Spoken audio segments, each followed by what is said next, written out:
भाई साहब, हम आपसे कुछ ज्ञान का अनुभव ही सुनना चाहते हैं, क्योंकि आप आध्यात्मिकता से जुड़े हैं। तो कैसे आपको चलेगा। ये परमात्मा का ज्ञान मिला और किस तरह आपने इसको अप्लाई किया? लोग बोलते हैं दुनिया में कि भाई गृहस्थ व्यवहार में ज्ञान लेना बहुत दिक्कत है। कई लोग सोचते हैं हम बुजुर्ग हो गए तब ज्ञान लेंगे, हम्म। अभी तो हमारा खाने पीने उसका उम्र है। तो क्या ज्ञान से आपको क्या लाभ मिला, क्या प्राप्ति हुई, और इसमें आपको क्या उन्नति हुई इसके अंदर? आपने बहुत एक प्रश्न परिवर्तन पूछा कि जी। भाई ज्ञान ये बुढ़ापे में लेना पड़ता, वो हाँ वहां सब होता है। मैं बोलता गलत है। जी। क्योंकि बुढ़ापे में ऐसी अवस्था रहती कि वो नहीं बढ़ सकता, जी। नहीं सुन सकता, नहीं देख सकता, न बोल सकता। जी। फिर उस वक्त क्या करेगा? जी। ये तो आध्यात्मिक ज्ञान ऐसा है कि जब तुम्हारी उम्र फूलने में आती उस वक्त यदि मिल जाए तो उसका परिणाम, जी। उसका फायदा उसको मिल सकता है। बिल्कुल। क्योंकि जिस वक्त जो बात करना है वो यदि मिल जाए तो वक्त पर मिलने वाली बात बहुत इससे क्या करता, फायदे से ठहरता है। जी। मुझे ये ज्ञान 1985 में मिला। अच्छा, 85 से आप जुड़े हैं? 85 बहुत से बहुत जुड़ा समय था। से जुड़े हैं। तर वहां मेरा जो प्रोग्रेस बोलते उन्नति। उन्नति, जी। तो उन्नति वहां से मेरे फैमिली की हुई, मेरी हुई, सब यानी फैमिली 1985 हुआ कैसे, एक उसकी हिस्ट्री में बताता हूँ। जी। 1980 में हाँ। हमारे अमरावती जिले की जो संचालिका है सीता दीदी जी। वो और एक शशिकांत भाई आए थे जी। स्कूल में बाहर, मैं स्कूल के बाहर था। हाँ। तो शशिकांत भाई आकर बोले कि मास्टर जी, हमारी बहन आगे बढ़ी, तो बड़ी बहन है, वो ज्ञान के बारे में सुनाना चाहते, तो तुम्हारे स्कूल में यदि कार्यक्रम रखा तो अच्छा हो जाएगा। जी। मैंने बोला तो मैं तो हेड मास्टर नहीं हूँ, लेकिन हेड मास्टर से पूछकर मैं उनसे परवानगी लेता हूँ, और उन्होंने दी तो आपका कार्यक्रम प्रोग्राम कर सकते। जी। मैंने मुख्याध्यापक से बोला कि ऐसी बात है, वो आध्यात्मिक कुछ अपने बच्चों के साथ बातें करना चाहते हैं, तो उनका प्रोग्राम रखो, आधा घंटे का होगा ज्यादा ज्यादा। जी। तो हेडमास्टर ने उसको परवानगी दे दी। जी। फिर उनका वो कार्यक्रम रखा मैंने। अच्छा। कार्यक्रम रखने के बाद हुआ है, कार्यक्रम हो गया, और वो जाने जाते वक्त मुझे एक अच्छे बच्चे ऐसे एक पुस्तक किताब सौगात दिए। जी। वो किताब लिया मैंने, और वो चले गए, उनको नमस्कार करके वो भी चले गए। वो किताब मैंने वो एक कपाट में रख दिया। अच्छा। मुझे वो उस वक्त कुछ समझा नहीं। जी। और मैंने ये कमेंट किया कि भगवान का परिचय ऐसा ऐसा थोड़ा देना होता कि वो लेडीज आई वो कुछ तो भी अलग धर्म की है, ऐसा मुझे महसूस हुआ। अच्छा। मेरे साथ को बाकी टीचर ने हाँ को हाँ लगाए। हाँ। ये बात कही, वो वहां से बंद हुआ, उस विषय पर हम दूसरे कोई बोला नहीं। अच्छा। उसके बाद हुआ क्या, 1985 में वही दीदी और उनके जो साथी थे उन्होंने एक प्रदर्शनी बनाई थी। जी। प्रदर्शनी बनाने के बाद उस रास्ते से मैं घर पर जा रहा था। जी। तो प्रदर्शनी देखकर मैं भी देखने को गया, तो वहां एक लगाए थे, आप यहाँ 5000 साल पहले यहाँ आ गए थे। तो आज भी बाबा ने ये बात बोली। तो मुझे थोड़ा सा लग गया ये कैसी बात है। और मैंने उस स्कूल में परिवर्तन और पुनरावृत्ति एक सब्जेक्ट भूगोल के सब विषय में सब बच्चों को पढ़ाया था। जी। वो परिवर्तन और पुनरावृत्ति, परिवर्तन और पुनरावृत्ति, यही शब्द मेरे कान में इतने घुस गए कि रात को यानी घर पर जाने के बाद रात भर वही शब्द घुमाने लगे। वो बात क्या है? तो वही के बाद वो 2 दिन के बाद वो ब्रह्मा भोजन था। जी। तो ब्रह्मा भोजन का निमंत्रण उन्होंने मुझे दिया। अच्छा। मैं हम भोजन को गया। वहां एक माता ये थी, रुद्र मातारी थी। हाँ। तो उन्होंने बोला भाऊ साहब ये खाना तुमने खाया। हाँ। तो कैसा लगा? मैंने बोला अच्छा लगा। इसमें प्याज लहसुन नहीं था बोले। जी। ना प्याज लहसुन नहीं ऐसा, लेकिन अच्छा हो गया। हाँ। मुझे कुछ उसमें कुछ ऐसा नहीं लगा कि क्या है। फिर मैं घर पर गया, उस दिन बाजार का दिन था। मैं बाजार में गया, वो प्याज लहसुन लाई नहीं। अच्छा। तो घर पर लाने के बाद मिसेस ने बोला कि इसमें ये नहीं लाए हो, तुमने प्याज नहीं लाया लहसुन। मैंने उनको बोलता है कि इतनी गर्दी थी वहाँ। हाँ। और बारिश में यहाँ शुरू होना था, इसलिए जल्दी से जल्दी आ गया। अच्छा, बहाना मार दिया। उनको समझा नहीं, मुझे भी समझा नहीं मैं क्या बोल रहा हूँ, उनको क्या है कुछ नहीं समझा, सिर्फ ऐसा बोल दिया। अच्छा। उस हुआ क्या, वहां से दूसरे और 3 दिन और ब्रह्मा भोजन का चांस आया। अच्छा। वो वहाँ कार्यक्रम को मैंने मिसेस को साथ में लेके गए। हाँ। और मिसेस भी साथ में आई, मैं भी गया। वैसे ही ब्रह्म भोजन हो गया। फिर माता जी ने बोला कि ये ब्रह्म भोजन कैसा लगा? तो मिसेस बोली अच्छी लगी। तो फिर मैंने मिसेस को बोला कि इसमें प्याज लहसुन नहीं है, लेकिन सब्जी अच्छी होती कि नहीं। तो उन्होंने उसको होकार दे दिया। अच्छा। होकार दे दिया। मुझे क्या करूंगा कि एकदम महसूस हुआ कि अपने प्याज लहसुन लाना ही नहीं। वहां से हमारा प्याज लहसुन छूट गया। हाँ। और दूसरे दिन बोले मुरली को तुमने आना। हाँ। मुरली हमारा नहीं, वहाँ साप्ताहिक कोर्स नहीं, मुरली कुछ नहीं, कुछ समझा कुछ नहीं। तो सीधा क्लास में, बस एक क्लास में कहा मुरली है कैसे शब्द कोर्स नहीं तो पहले कोर्स का फिर मुरली में ऐसा ऐसा होता था। लेकिन वो मेरे इसमें नहीं आया, कोर्स नहीं आया, साप्ताहिक कोर्स नहीं किया, मुरली का अर्थ क्या है वो भी समझे नहीं, सिर्फ बैठकर हम सुनते रहे। वहाँ क्या 3 महीने के बाद ही हमारी संचालिका सीता दीदी इन्होंने मुझे एकदम अबुधाबी में भेजा बाबा के। अच्छा। तो बोले तुम उस कार्यक्रम में जाओ। अच्छा। और वहां जाने के बाद जो एकदम रेगुलर स्टूडेंट मैं हो गया, मैं समझा कुछ भी ये है, भगवान जो है तो भगवान को मानना पड़ता, जानना पड़ता, मानेंगे जानेंगे और उस रास्ते से चलेंगे तो उनको उसका अनुभव तुमको प्राप्त होगी। ऐसा मेरा वो प्रवास हो गया और वो इसमें चलना मेरा शुरू हो गया। मेरे साथ साथ मेरे युगल ने बहुत सहयोग दिया जी, कोई प्रकार की ऐसी रुकावट नहीं लाई। बहुत अच्छी बात, तुम जो करते उस पर है। अब मेरे मिसेस का यानी सहयोग इतना है। पर भाई साहब दुनिया में लोगों का ऐसी गलत भ्रांतियां है कि ब्रह्मा कुमारी में जाने वाले पति पत्नी को भाई बहन बना देते हैं और ये लोग माना गृहस्थी को डिस्टर्ब कर देते हैं, ऐसे कई माना भ्रांतियां लोगों की। तो मैं जानना चाहता, आपकी भी गृहस्थी थी, आप भी युगल थे, तो आपका क्या अनुभव था इसमें? सीधा है, भाई बहन है ना परमात्मा की। हम यदि बच्चे होंगे तो भाई बहन नहीं होंगे तो क्या होंगे? शरीर के नाते से अलग है, लेकिन आत्मा के नाते से तो हम भाई भाई है ना। बिल्कुल बिल्कुल। अब रिश्ता है तुम्हारा गृहस्थी का, तो पवित्रता एक महत्व का अंग है। जितना तुम पवित्र रखेंगे उतना तुम्हारी उन्नति हो सकती है, ऐसा महसूस हो सकता है। बिल्कुल बिल्कुल। स्त्री पुरुष का नाता उतना ही है, वो उसको थोड़ा सा यदि ब्रेक कर देंगे तो तुम्हारे जीवन में प्रगति आने में कोई अड़चन नहीं। बिल्कुल बिल्कुल। लोगों का एक समझ हो गया, उनको ये नहीं समझा कि भगवान के बच्चे हम कैसे हैं। लेकिन भगवान के वो मंदिरों में जाकर मूर्ति के आगे हम बोलते कि हम तुम्हारे बच्चे करके, हम माता पिता तुम्ही हो, तुम्ही बंधु सखा, तुम्हें सब नाता जोड़ते। लेकिन ये नाता जोड़ने में उनको दिक्कत आती। पति वही बोलती, पत्नी वही बोलती, वो थोड़ी सास ससुर थोड़े कि वो तो हम भाई तेरे ही बच्चे है ना। भगवान के बच्चे होने के बाद भाई बहन नहीं होंगे तो क्या होंगे? इस बात को नहीं समझ पा रहे, ये समझ में नहीं समझते। लेकिन उसका जो अर्थ है एक क्या है, कोई शब्द एक रहता है कि शब्द का अर्थ यदि समझेंगे तो तुम यथार्थ बन जाएंगे। यदि शब्द का अर्थ नहीं समझेंगे तो यथार्थ नहीं बन सकते। इसलिए कोई भी शब्द एक ऐसा है कि उसका अर्थ, उसका मर्म जो है वो जानना है। जब तुम उसका अर्थ मर्म जानेंगे तो उस शब्द का जो प्रभाव रहता वो अपने काम में आता है।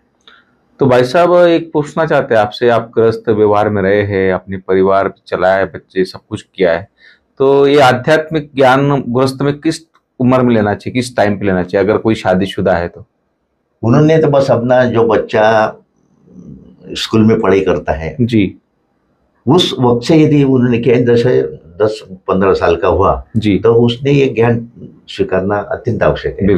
क्योंकि ज्ञान तुम्हारी क्या करता है, उन्नति के मार्ग पर ले जाता है जी। ज्ञान माना समझ है जी, और समझ जब आती है तब अंधेरा सब आप कम हो जाता है। कई बात मुझे अच्छी लगती है कि कई लोग अंधेरा हटाने के लिए अपना यही करते, वहां से बोलते कि अंधेरा हटने को, अरे अंधेरा हटने के लिए तुम्हारे दरवाजा है, खिड़की है, वो खोलना पड़ता है। यदि नहीं खोलेंगे तो अंधेरा जाएंगे कैसा? ऐसा ये बात है कि अपने जो बुद्धि के कपाट है वो पहले खोलने को ना। यदि तुम कपाटे खोलेंगे तब प्रकाश बराबर आ जाता ना। प्रकाश के अंधेरे को हटाना नहीं पड़ता, प्रकाश लाना पड़ता। यदि तुम प्रकाश लाएंगे तो अंधेरा हट जाता। अंधेरा अभी हो रहा है कैसा, अंधेरा हटाने में ज्यादा टाइम उनका जा रहा है और प्रकाश की ओर जाने में टाइम उनको मिलता नहीं। एक बात है, यदि तुम उसको अंधारे में रहने का उनका क्या हुआ आदत कीजिए। जो बुराई है, बुराई का इस्तेमाल करना उनको बहुत पसंद आता है, बुराई को छोड़ना ये जब उनका ये बात है कि वो बुराई में आनंद अपना लेता है। लेकिन है दुखी, उसमें दुखी है ना, दुखी है लेकिन बता नहीं सकते। दुख उनको मालूम है कि किस ढंग से अपने को दुख आ रहा है करके, लेकिन वो बता नहीं सकते। लेकिन उसमें वो इंटरनल तो फील करता है, और इंटरनल फील करता है। महसूस हो रहा है कि ये लोग कैसे रह रहे। जैसे देखो एक श्रीमंत ये रहता और एक गरीब रहता। गरीब को भी बोलता नहीं कि कष्ट करके इन्होंने कुछ तो भी कमाए होंगे इसलिए अच्छी तरह से, लेकिन कष्ट करने की उनकी आदत नहीं होती। आदत यानी कोणता कष्टाशिवाय फल नहीं, ऐसे बराबर। जब तुम कष्ट करेंगे उसका जो लाभांश है वो बहुत मिल जाता है। कष्टा विना फल नहीं, असर मराठी म्हटलेलं है। तो यहाँ एक भाग ये यहाँ आ सकता है। हर चीज को कष्ट करना ही पड़ता है। खाना खाएंगे तो उसको भी कष्ट करना पड़ता। कोई भी बात मुफ्त नहीं आ सकती। और ये कष्ट करने की आदत आणि उनमें नहीं है, इसलिए बोलते कि हमारे से होता नहीं, ये ज्ञान बाद में लेंगे, बाद में जाएंगे तो तुम्हारे शक्ति वहां मिलेंगी नहीं, शक्ति नहीं मिलेगी तो मिल नहीं सकता। भगवान वो शक्ति भगवान देता है, लेकिन इसकी शक्ति लेने के लिए तैयार नहीं, उससे भगवान मिलता नहीं है। भगवान वैसा मिल सकता नहीं है। बिल्कुल, भगवान मिलता तुमको जब कष्ट करेंगे, जब तुम अनिष्ट रहेंगे, जब तुम सच्चाई से जीना जिएंगे, तब भगवान तुम्हारे पास आए। भाई साहब, कुछ समय की प्राप्ति के लिए, क्षण मंगूर सुख के लिए लोग कितनी यात्राएं करते, कितना पैदल जाते, कितना कष्ट सहते। यहाँ तो परमात्मा ब्रह्मा कुमारी में इजी रूप से मिल जाते हैं, इतना ज्ञान सुनाते, इतना सब कुछ देते। एक की जन्म की बादशाही के लिए गारंटी लेते, दुनिया में कोई गारंटी लेता नहीं। अरे खुद के इसलिए वो गारंटी नहीं लेता, भगवान गारंटी ले रहा है स्वयं, तो भी लोग इससे वंचित है। क्योंकि वही आपने जो बोला, ये छोटी छोटी बातों से लोग दूर रहते। तो वैसा लास्ट क्वेश्चन पूछूंगा आपसे, मैं जानना चाहता हूँ, जो ज्ञान मार्ग में आप में क्या परिवर्तन और क्या प्राप्ति हुई? मुझे प्राप्ति तो ऐसी हुई कि जब ज्ञान में आए तब मेरा वो चढ़ता आलेख ही ऐसा रहा जी, पीछे देखने का ऐसा मूड ही नहीं हुआ। अच्छा, जो हर कदम डालते वो वक्त मेरे प्राप्ति माने लोग प्राप्ति माना वही बहुत धन ये वो नहीं, लेकिन इंटरनल खुशी। लोगों को ये पसंद किया कि जब हमको धन दौलत मिलेंगे तब हम परमात्मा की देन ऐसा समझेंगे, मनोली गलत। क्योंकि लोग स्वार्थ होके मंदिरों में जाते ना, मुझे ये दे दो, मुझे वो दे दो, मुझे मांगते रहे। मांगने वाला भिखारी रहेगा। मांगने वाला कितना मिलता है? आज दरवाजे पे कोई मांगने आता, कितना देते? कितना देंगे? थोड़ा देते बस, होने। लेकिन अधिकारी को तो बहुत मिलता है ना, अधिकार से लेंगे ना तो सब कुछ मिल सकता है। इसलिए बाबा अपने जो आध्यात्मिक इसमें की तुम अधिकार, आत्मा को ये बोलते कि आत्मा एक इसका क्या है, ब्रह्म जी। और वो यदि कर्मेंद्र से अधिकारी होकर कर्मचारी से काम करेंगे तो उसको कुछ अर्थ नहीं। जैसे न्यायाधीश अपने खुर्ची पर बैठकर सब कर्मेंद्र से अधिकारियों से कर्मचारियों से काम करवा लेते हैं। न्यायाधीश खुर्ची छोड़कर वहां जाता नहीं पानी छोड़ने को, नहीं जाता। पानी छोड़ने वाले का दूसरा रहता है। सही बात। ऐसे ही आत्मा इस अपने ब्रोकटी के बीच जो है उसका अधिकार देकर वो कर्मेंद्र से काम अच्छी तरह से करेंगे तो सुख पाएगा। सुख पाने के लिए और कोई जाने की जरूरत ही नहीं है। सुख तुम्हारे अंदर है, क्योंकि आत्मा का एक गुण ही है, गुण है। सुख बोलते आनंद है, वो बाहर ढूंढने की जरूरत ही नहीं। बिल्कुल बिल्कुल सही है। सुख आनंद प्रेम है तुम्हारे आत्मा के निजी गुणधर्म है। बिल्कुल। और निजी को यदि तुम अपनाएंगे तो आप मिल सकता है। बिल्कुल, ये तो सही है ना। अपनाओ जो निज है उसको अपनाओ, दूसरों को मत देखो, दूसरे की तरफ मत जाओ, दूसरों को दोष मत देखो, दूसरों की कमी मत देखो, अपने अंदर अपने को झांको और अपने में जो बुरे है उसको निकाल, बस हो गया। ये महत्व का भाग आध्यात्मिक इसमें ये आता है कि तुम्हारी जो कमी कमजोरी है उसको निकाल के अच्छी अच्छी बातें तुम क्या करो, अपनाओ। ये यदि अपनाओगे तो तुम्हारा मार्ग श्रेष्ठ हो सकता है और जीवन में जो आनंद मिलने को ना वो मिल सकता है। मैंने तो ये देखा है भाई साहब, अगर आप अच्छी चीजें अपनाते हो, अच्छा ज्ञान सुनते हो, अच्छे सत्संग में रहते हो, अच्छे गुण धारण करते हो, तो बुराइयां तो अपने आप भाग जाती है, ऑटोमेटिक निकल। जैसे मैंने बोला था कि प्रकाश आने के लिए वो अंदर हटने की जरूरत नहीं, प्रकाश को लाने को होना। बिल्कुल, प्रकाश आई के अंदर अपने आप हटेगा। अच्छा ही जब आएंगे तो बुराई अपने आप कम हो जाएगी। वो जाने ही है, वो जाने वाला ही है ना, रुकने वाला नहीं है। अंधेरा कभी रुकता नहीं, प्रकाश आई। अपन देखते हैं सूरज जब निकलता है तब कितना वातावरण सुबह का रहता है। बिल्कुल, और सुबह का वातावरण देखकर कितनी खुशी आती है, अंदर से। हर बात होती है, चाहे प्रकृति है, चाहे पशु पंछी है, हर कोई आनंदित होता है। आनंद है, सूरज निकला है। जी। सूरज जब निकलता है तब कुछ तो भी देने के लिए आता है। वैसे ही ज्ञान मार्ग में जो ज्ञान का सूरज प्रकाश अपने अंदर आता है तो नेचुरल व्यक्ति खुश आता है। और आत्मा के गुण ही वैसा प्रेम, सुख, शांति, आनंद, पवित्रता, ये तो आत्मा के ओरिजिनल गुण है। इसलिए हर किसी को ये सब चीजें अच्छी लगती है। कोई गुस्सा करता है वो बोलते प्रेम से लो। जीवन में भी वैसा है कि हर बात प्रेम से लेना पड़ता है। बिल्कुल। वो झगड़ा करने से मिलती नहीं। झगड़ा करेंगे तो कितना करेंगे। अब महाभारत में देखते हो कौरवों ने सब झगड़ा किया, क्या हुआ? क्या कुछ नहीं, प्राप्ति कुछ नहीं। आखिर उनका ये हुआ ना, लास्ट में कुछ दिखाया नहीं, दिखाई नहीं देता। वो इसके लड़ाई हो सकता है, इतना युद्ध हुआ, लड़ाई हुई, सब कुछ, लास्ट में कुछ नहीं, खत्म। बोले पांडव भी जाके गल मरे, उन्होंने भी राज किया। झगड़े है जो बुरे है उसको वहीं उसको दबाना पड़ता। बिल्कुल। जितना उसको नीचे दबाएंगे उतना तुम ऊपर जाएंगे। यदि तुम उसको साथ लेंगे तो वो तुमको दबाएंगे, फिर तुम्हारा प्रोग्रेस हो सकता नहीं। ये मतलब मुझे बहुत ज्ञान में मिल गया है और बहुत खुशी बोले तो क्या है दूसरा। अरे मौज में रहो, मुझे बाबा हरदम मुरली में से कितने अपने को ज्ञान रतन देता है, ज्ञान रतन का भी यूज करेंगे, अपनाएंगे तो तुम उसके हो सकते हैं। बिल्कुल, यदि तुम अपनाएंगे नहीं तो वो नहीं हो सकता है। तो परमात्मा हमारे साथ रहता है, ये अनुभव होने को होना। अनुभव कब करेंगे? जब तुम झूठ नहीं बोलेंगे जी, बिल्कुल, दूसरों को दुख नहीं देंगे जी, दूसरों को कुछ ढंग से देखेंगे नहीं, तो परमात्मा तुम्हारे साथ ही है। बिल्कुल, क्योंकि परमात्मा साथ इसलिए है कि परमात्मा सर्वव्यापक नहीं है जी। वो भक्ति मार्ग में ये बताया जाए कि परमात्मा सर्वव्यापक, परमात्मा सर्वव्यापक नहीं, सर्वज्ञ है। उसको सब मालूम है, आदि मध्य अंत का राज उसको मालूम है, इसलिए उनको सर्वज्ञ कहते हैं। परमात्मा सर्वव्यापक नहीं। कुछ लोगों ने शास्त्रों में इसलिए भी डाला है वैसा सर्वव्यापी का कि लोगों के ऊपर अत्याचार, जानवर के ऊपर अत्याचार नहीं हो, कोई किसी के ऊपर अत्याचार नहीं हो। वो सोच के लोगों ने भाई दुनिया में ये सब नहीं बढ़े, वो मैं समझता हूँ ये सोच के उन लोगों ने ऐसा कुछ लिख दिया है, लेकिन प्रैक्टिकल में आज आप नहीं, वो ऐसा नहीं है वो जी। ये क्योंकि मार्ग मनुष्य को सुधारने के लिए शास्त्र में बता दिया है, साम दाम दंड भेद, अच्छा ऐसा बताया। उसी अनुसार वो आदमी थोड़ा सा अपने रास्ते पर आने को होना, इसलिए वो शिक्षा, बाकी कुछ नहीं है जी। ये 4 प्रकार की शिक्षाएं देकर वो उसको क्या करता, लाइन पर लाने का ये करता। क्योंकि देखो भगवान हमारा पिता है, आज हमारे पिता कोई गधा बोले, ये बोले, कुछ बोले, सर्वव्यापी सब जगह हो गया, सभी इसमें जानवर में कैसा लगे। कोई अगर बोलते बहुत हम लोग को गुस्सा, कोई बोलता है हमको गुस्सा आ जाता है, ऐसे बुरा लगे। हमने लौकिक में थी कि पिताजी उनका गुजर गया और एक आधा शुअर वहां आ गया, कुत्ता आ गया, अपन बोलेंगे तेरा पिताजी इसमें है तो कैसा स्वर्ग क्या है, और ये तो इसका नहीं सहन करता तो परमात्मा इसमें कैसा है। ये तो समझने की बात है ना।